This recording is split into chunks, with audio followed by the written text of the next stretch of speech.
everyone, so we're going to go ahead and do another video, and this one is going to be another introductory video. Still not going to be doing a whole lot of statistics in this video, but really learning more how to use data. Bear with me, this is all going to pay off in the end. This video really is going to focus on 3 different ways to tell Stata what it is that you want it to do. There are really 3 options for doing that. I've alluded to those options in the past, but I really want to kind of dig deeper into what those options are. The first option is point and click. You can see up here at the top of the screen that Stata has menus like most other programs would, and set in a very similar kind of way. In fact, some of the drop-down menus are even called the same: File, Edit, View, Window. And so you can do anything that you need to do in Stata using point and click. I'm going to tell you that as you use Stata more and more, you will use point and click less and less. But you can do it, and it's a good way to learn what the command is for something that you don't use very often. So let's say I want to describe the data that we have in the data set. I can go to the data menu, go to describe data, and select describe data in memory or in file. Okay, if I just leave this blank, it's going to give me all of the variables, and if I do that, I'll get a description of everything. And we've actually seen this before. We used this command in a previous video. What you will see is that when you do a point and click, it actually puts the command into the output window before it gives you the output from the command. Also, you'll see in the command window, you'll see your last command right here. So if we wanted to do that again, we would just click on describe, and we see we can actually run that command again.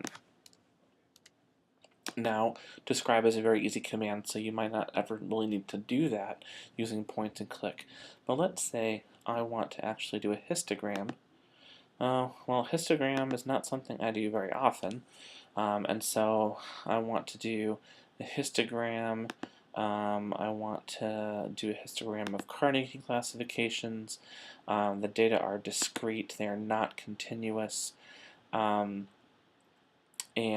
I want to do frequency instead of density. And okay. So if we wait a minute, we're going to get this histogram. But you can see from looking at the output window that the command for this is histogram Carnegie, discrete frequency.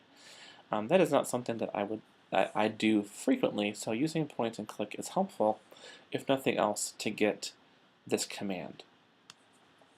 Now the second way that you can do this is by using the command window. So if I actually were to actually type this command into the command window, I'm going to get the exact same thing. So the output is the same whether you use point and click or use the command window. The command window is often just easier. If I want to describe the data set, I can actually just put DES. In fact, I believe I can just put D, yep, and describe the data set. And so using the command is actually often much more efficient than using point and click once you learn what the commands are.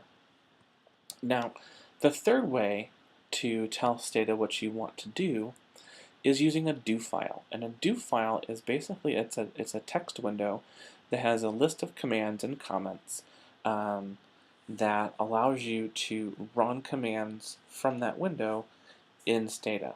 Now I'm going to show you what the do file looks like and how it might work, and talk about the benefits, and then we're going to have a whole separate video that talks just about do files, what they are, why you use them, how you use them, and whatnot. So to open a new do file editor, I click on do file editor, and so this is my do file. It's a plain text workspace, and so if I did describe in here, okay, as one line of code, one line of the program, and I highlight that and I click this do button over here, it's actually going to do what I told it to. Okay, it's going to describe. Now you really can't see that because I've run this describe command a bunch of times. So let's actually do a different command. Let's actually just describe Carnegie, that one variable that we were just talking about. If I highlight this and I run the do file, then when I go back to my Stata window, you can see it. I told it to do this. This is actually the long file name of that do file. This is the command that it outputted, and then you can see it outputted exactly what we wanted it to.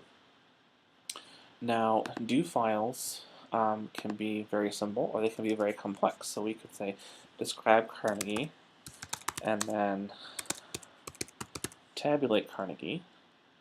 And if we ran this whole do file, in fact, if you want to run the whole do file, you don't have to highlight anything. You just hit the do button, and you can see first it described the whole data set, and then it described just the variable we're talking about, and then it did a tabulation. Don't worry about what tabulate means. We'll talk about that in a separate video. But all that came from the commands in this window. Now remember before I said one of the things that's helpful about point and click is you can actually get the command. So if I want to have a histogram command in my do file, oftentimes I will use point and click to get this command, and then I can copy that into my do file. Now you might be thinking, well, Tom, if I can point and click or just use the command window, why would I ever use a do file?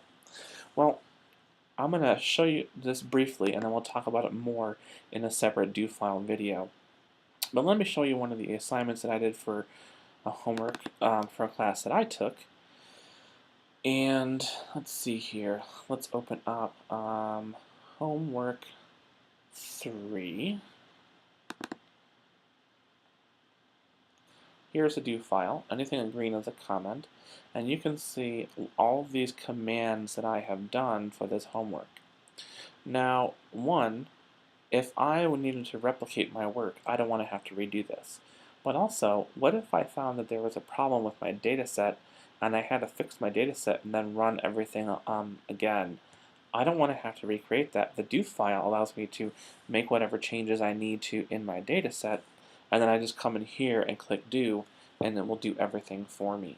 And so this is something that I really want you to get used to doing, is thinking about these do files, because they are something very, very helpful that you will use over and over again as you use Stata as a researcher or a practitioner. So that is all for this video that I really wanted to talk about. I just wanted to get you to think about 3 different ways of telling Stata what to do, and then our next video will be all about do files.